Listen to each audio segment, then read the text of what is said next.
जग हे एक पुस्तक आहे आणि जे प्रवास करीत नाहीत ते केवळ एकच पान वाचतात, असं ऑगस्टिन ऑफ हिप्पो यांनी म्हटलं आहे। हे वाक्य ह्याच गोष्टीवर जोर देतं की आपण कुठेही कधीही गेलो नाही तर जगाकडे बघण्याचा दृष्टिकोन किंवा समज किंवा दृष्टी ही मर्यादित असेल।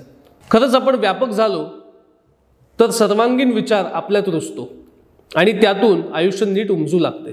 पैसे तर कमवतच राहू, कोणी जास्त कमवेल, कोणी मध्यम, कोणी कमी, परंतु क्वालिटी लाईफ जगण्याचा अधिकार हा सर्वांचाच आहे।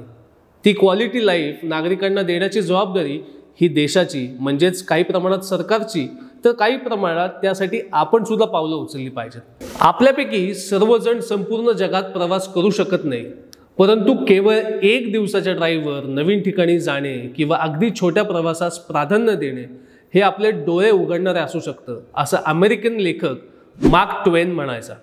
हे सारे दाखले मी नेहमी देत असतो, कारण कुठेतरी आपल्या मनात विश्वास निर्माण झाला पाहिजे की आपण स्वतः प्रवास करू शकतो किंवा आयुष्यात अधिकाधिक प्रवास केला पाहिजे, ही भावना आपल्यात जागृत झाली पाहिजे। तर मित्रांनो, कधी करताय प्रवास?